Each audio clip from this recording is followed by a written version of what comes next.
Hello, welcome to today's video. Get a drink, get comfy, because we're going to be going through all the books that I read over spring. So I was kind of undecided. Am I going to rank the books? Am I just going to go chronological? I think I'm going chronological because the books are so different that it's really hard to rank them. I'm not sure if it's good to start with a book that I didn't actually love, but chronologically it's the first one, so we're going to go with it. We have Shirley Jackson's We Have Always Lived in the Castle. So this book, I've seen it recommended quite a lot online, which was why I picked it up. Found it for like £1 in a charity shop, and I'm quite glad that I didn't pay any more than that for it, because it was not the one. It was probably my least favourite of the books I read in spring. So the story is about, there was this family, and there was murder, there was poisoning. 3 of the family members survived, 2 sisters. Everybody thinks the older one did it, and they're also there with their uncle. So this story is mainly focusing on the younger sister, and how basically the village hates them. They're kind of outcasts, but they're quite wealthy. And then a cousin of theirs comes along one day and wants to live with them, and the younger sister hates him. And it wasn't really going anywhere for me. I didn't enjoy it that much.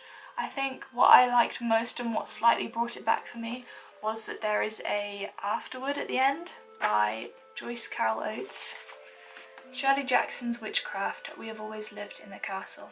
And it was really highlighting the themes of food and meal times, and how a lot of the story kind of revolved around that, and how it was kind of a ritual and a key part of the structure of their whole life.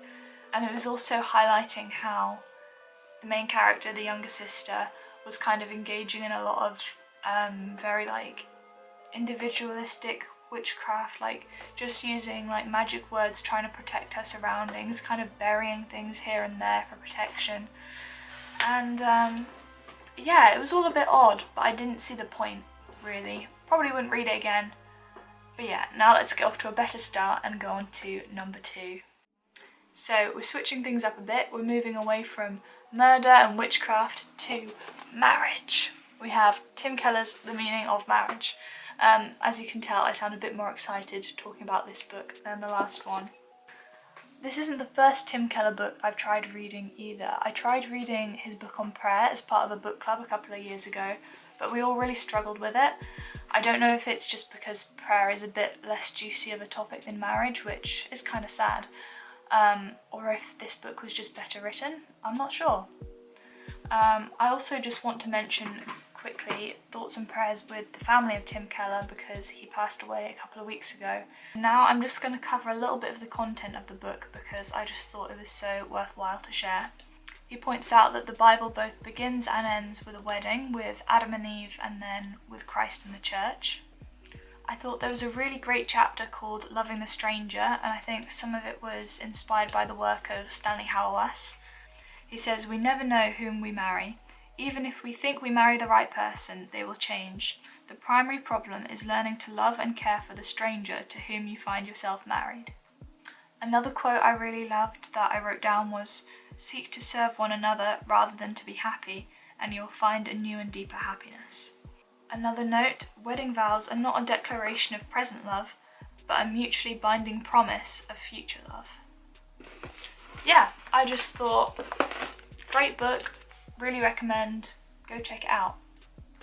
So the next book I read was Alice's Adventures in Wonderland by Lewis Carroll.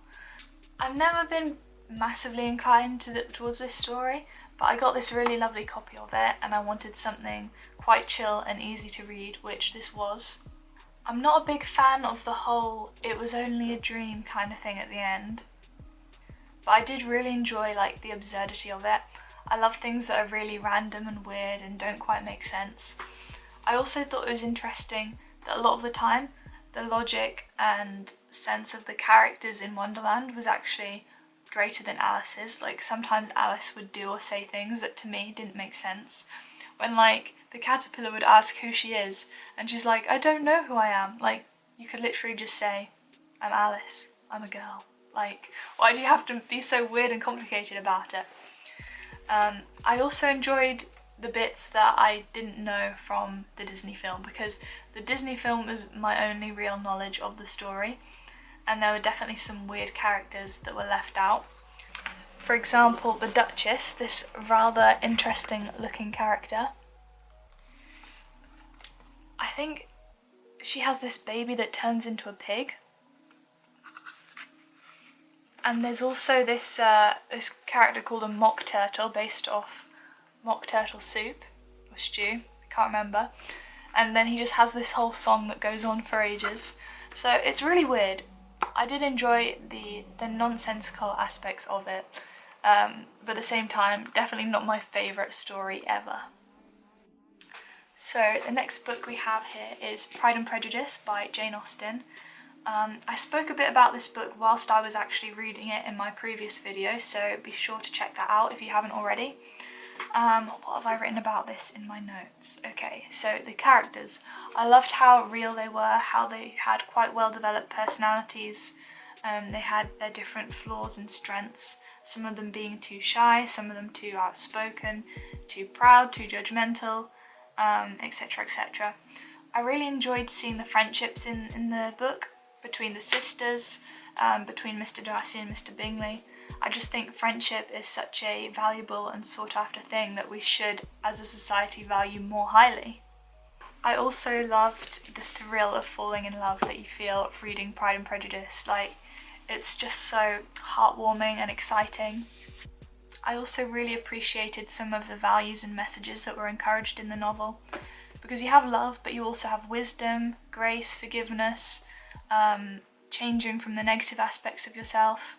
I just thought it was really beautiful. There was also this quote that I just found so countercultural to today's society that I had to write down. But how little of permanent happiness could belong to a couple who were only brought together because their passions were stronger than their virtue. Like, today, everything is about passion. What do you want?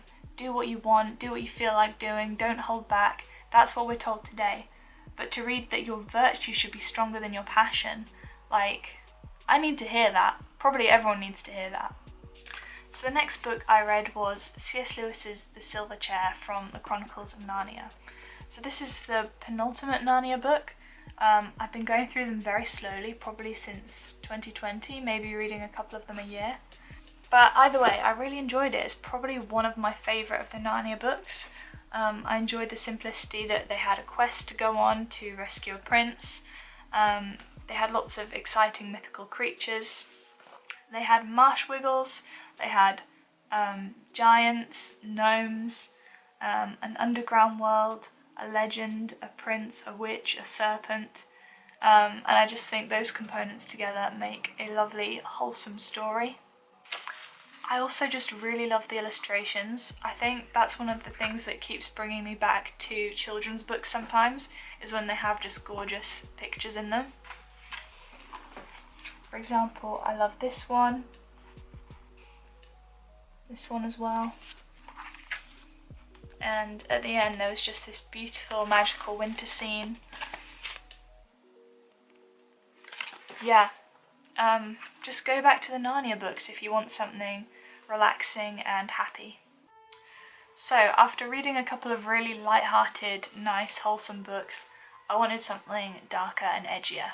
So I went for I Am Legend by Richard Matheson, and it didn't disappoint. I really enjoyed it. I ploughed through it really quickly, one of the quickest reads I've had in a long time. I think it was recommended to me by my brother.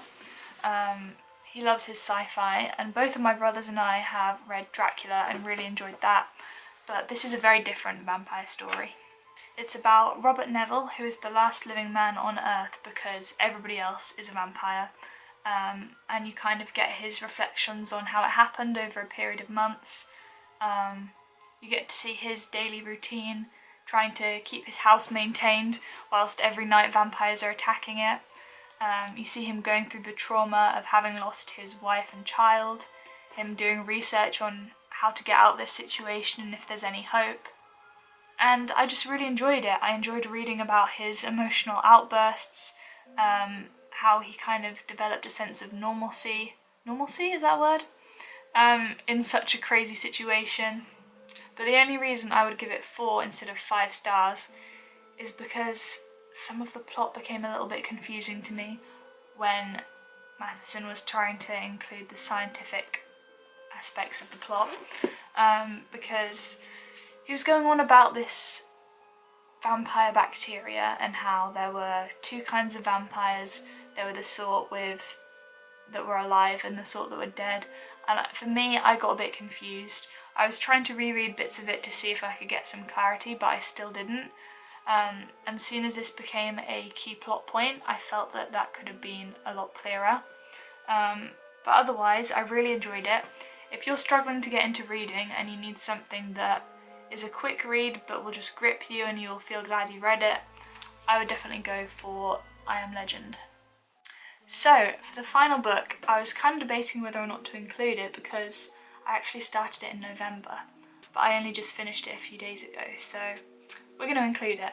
But I'm also not going to say too much because it may well get its own separate video, and it is The Language of Creation, Cosmic Symbolism in Genesis, a commentary by Matthew Pajot. So how did I come to find this random niche book? Many people will have heard of Jordan Peterson. Jordan Peterson has also done many videos over the past couple of years with this guy called Jonathan Pajot, and I've come to become a very big fan of Jonathan Pajot's YouTube and podcast called The Symbolic World, but there were some bits that I felt like I could understand better and that I wasn't quite grasping, and I felt like I gained better understanding of those things through reading this book. If you're interested in stories, narratives, patterns, interpretation of the Bible, I think you will really enjoy this. He said so many things that I would never have thought of, but once you've heard them, they just click and make sense. I also really love how this book is made with a lot of diagrams. I think Matthew Pajot has a background in computer science from what I heard, and I think that impacted the way he made the book, but I just really love it. I found the diagrams so helpful because they're repeated throughout, so you can really understand the concepts and how they fit together, and yeah, I really highly recommend this book. I loved it, and yeah. So there we have it. There are the 7 books that I read over spring. I hope you enjoyed the video. I can't wait to read some more books and tell you about them. And yeah, I hope you have a lovely day, a lovely spring, and I will see you in the next one.